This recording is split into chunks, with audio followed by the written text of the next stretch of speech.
Bonjour Didier Deschamps, Bonjour. vous fêterez vos 46 ans le 15 octobre, le temps passe, vous êtes né à Bayonne dans le Pays Basque, êtes marié depuis plus de 25 ans, vous êtes sélectionneur de l'équipe de France depuis juillet 2012 et vous présentez revient souvent à ouvrir la vitrine à trophées. Dans un entretien à Paris Match en août 2000, vous avez pourtant déclaré « Je n'ai jamais abordé le foot comme un plaisir ». Que vouliez-vous dire à cette époque? J'ai dit des bêtises dans ma carrière, ça devait en être une là, non, c'est toujours. Je n'ai pas pu dire ça, c'est pas possible, ça a été mal retranscrit. Certainement, non, non. C'est ma passion, ça a toujours été ma passion, ça reste ma passion. Jean-Claude Thiaudot vous appelez le chêne, un capitaine froid, déterminé et respectueux. Êtes-vous toujours cet homme que décrivait votre entraîneur à Nantes? Capitaine, mais je pense que voilà, on est d'une certaine façon, c'est dans les gènes. Après, avec l'âge, on évolue en bien, on fait en sorte. Est-ce que ce désir de conquête, de victoire, correspond à un caractère d'insatisfait quelque part? Non, c'est pas une insatisfaction. Je suis satisfait, je suis content, voire très content de beaucoup de choses qui me sont arrivées dans ma vie professionnelle. Mais je vais pas m'endormir là-dessus, je regarde pas derrière. Le passé, c'est le passé. Quand on s'arrête, on regarde derrière, c'est comme si c'était une petite mort. Donc voilà, il y a toujours. Ce qui m'intéresse, c'est le lendemain. Inactivité, ce serait impossible. Être inactif, faut avoir des centres d'intérêt, des objectifs. Ça peut, pendant un moment, on peut profiter. J'ai profité aussi. Après, je me vois mal me coucher le soir et me dire que demain, on verra, j'ai rien. Profiter de la vie, oui, mais j'en profite aussi. Un jour, dans le journal du dimanche, vous êtes défini ainsi pudique, prudent, méfiant. Avez-vous du mal à accorder votre confiance? Ouais. Quand on l'a, mais quand je la donne, mais oui, je suis plutôt méfiant. Et même si je fais confiance, je contrôle quand même. Ou je recontrôle même aussi. Dans SoFoot, en octobre 2009, vous avez déclaré, à l'évocation de certains joueurs, entre avoir du caractère et avoir sale caractère, la frontière est proche. Ouais. Vous avez du caractère? Oui, j'ai même eu sale caractère à un moment. Ouais. On me disait, quand j'étais plus jeune, ouais, je tombais dans des colères quand je jouais, je perdais. Dans des colères? Ah oui, oui, plus jeune, quand j'étais jeune. Ah oui, je supportais pas, c'était inconcevable pour moi. J'étais colérique. Mais c'était dans le vestiaire, vis-à-vis des autres, vis-à-vis de Non, soi? j'étais plus jeune, non, mais même chez moi, dans mon enfance, peu importe, je supportais pas. Comment les parents gèrent ça? J'étais comme ça. Bien géré. Je n'étais pas quelqu'un de difficile, mais j'avais beaucoup de tempérament et peu importe le jeu auquel je participais, perdre. Ça fait mal, ça faisait très mal. Comment on se soigne? On se sent pas, on évolue. Mais même aujourd'hui, voilà, je joue pas pour jouer. J'ai du plaisir, mais je joue pour gagner. Même si vous affrontez votre fils? Mon fils, il a beaucoup le même caractère que moi, donc ça peut faire des étincelles. Vous avez bien dû faire semblant, vous avez bien C'est dû... un bon petit, quoi. J'ai du mal. Et lui aussi, il est comme ça. Et puis bon, il arrive à un âge de 18 ans. Et puis bon, il gagne en capacité physique aussi. Donc je prends beaucoup de plaisir de jouer avec lui, contre lui. Mais lui aussi, il veut gagner, quoi.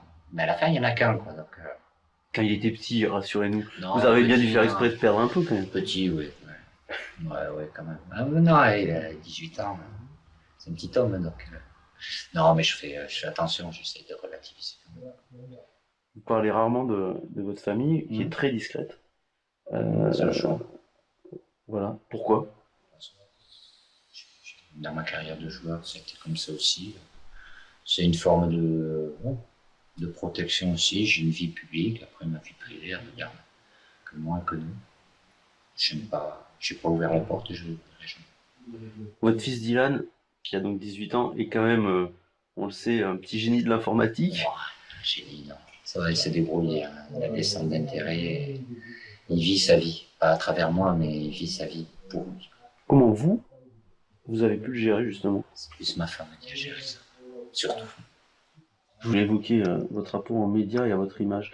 Est-il vrai que le premier article qui vous a été consacré est paru dans Pif Ouais, Gadget? j'avais 14 ans et demi, 15 ans. C'est vrai. Pourquoi Pif Gadget? Bah, parce qu'il y a eu une demande, voilà, Oui. je devais être capitaine de l'équipe de France minime, comme on disait à l'époque, donc voilà, j'avais consacré un article. Ça reste, la première fois on s'en rappelle toujours. Moi c'était ma première fois, c'était Pif Gadget. Vous l'avez encore? Non. Enfin, je l'ai. Dans la famille, oui, mes parents comme ça, oui, ils ont certainement gardé, mais il y a beaucoup d'archives. Hein, parce que j'en ai fait des articles depuis. Dans l'équipe magazine du 13 mars 2004, ça date, Oh là, il Philippe y a 10 Tournant, ans. attaché de presse historique des Bleus, disait aussi ceci: Didier renifle les problèmes avant qu'ils ne surgissent. Vous êtes attentif à tout, vous lisez tout. Non, ça je lis plus. Enfin, ça c'était avant, maintenant je lis plus rien, j'écoute plus rien pratiquement. C'est vrai qu'à une période, je faisais peut-être très certainement beaucoup trop attention aux petits détails, à la virgule. Aujourd'hui, je prends beaucoup de recul par rapport à ça et je le vis très bien.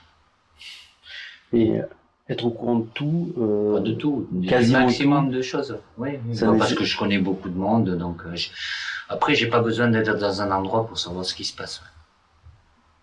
Et vos taupes. Non, c'est pas des tops. Voilà, il y a quelqu'un dans ma carrière, je vais pas vous dire qui, c'est terrible, mais il me dit ça un jour. L'important, c'est important de savoir ce qui se passe dans ta propre maison, mais c'est encore plus important de savoir ce qui se passe dans la maison d'en face. Ça peut avoir un côté voyeurisme, mais c'est toujours bien de savoir qui on a en face de soi, ce qui se passe. Après, j'utilise pas. Ça fait partie, je le sais. Vous êtes considéré comme une bête médiatique, un homme de réseau qui a des relais un peu partout, qui maîtrise et contrôle parfois ce qui peut sortir. Est-ce vraiment On le ne cas? contrôle pas. La liberté de la presse, elle est toujours là. Voilà, on ne peut pas s'opposer à ça. J'ai eu, dans une période, j'ai fait la guerre, bêtement. Je l'ai perdu, j'ai payé le prix des années après aussi. Quand vous dites j'ai fait la guerre et je l'ai perdu, vous parlez de l'euro 2000. Hein? Ça vous a marqué à ce point-là? Oui, parce que c'était, voilà, sur l'instant, voilà, j'étais encore très impulsif et parce que oui, ça a laissé des traces forcément et des conséquences. Je vais pas rentrer dans les détails, mais ouais, c'est un combat qui est inutile et une perte d'énergie qui n'a pas de sens. Parce que vous aviez refusé pendant l'euro. J'ai fait blackout. Voilà.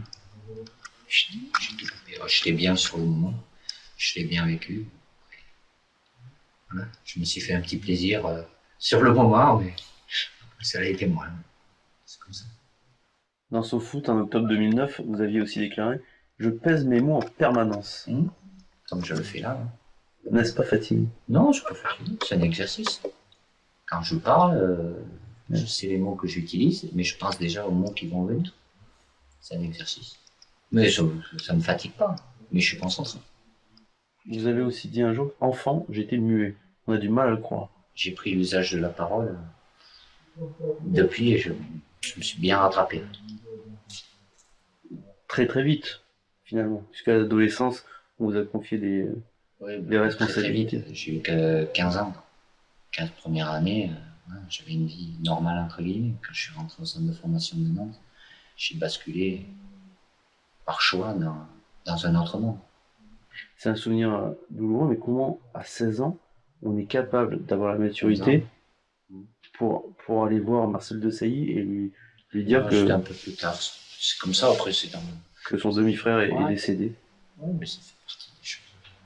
Mais j'étais comme ça, quoi. J'étais obligé. Je suis livré à moi-même, je suis parti. J'étais à 600 km de ma famille, à 15 ans, dans un centre de formation. C'est pas l'endroit idyllique, hein, c'est une jungle. Hein. Et on m'a pas fait de cadeau. Voilà, mais j'ai toujours gardé ma ligne.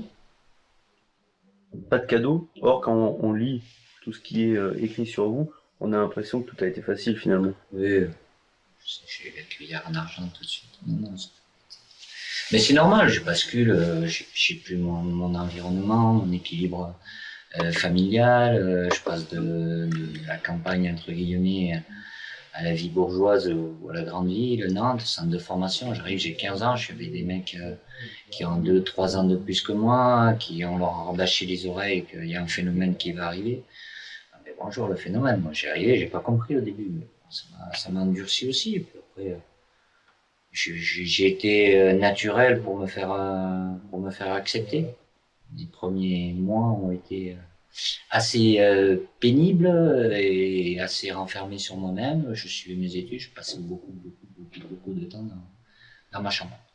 Je reviens sur la question de départ. Comment on peut être assez mature et trop. Je l'étais parce que j'ai été au contact de personnes plus mûres. J'ai toujours écouté, donc mes parents m'ont laissé le choix à 14 ans et demi. Tu vas où tu veux, parce qu'ils voulaient pas que je leur reproche après.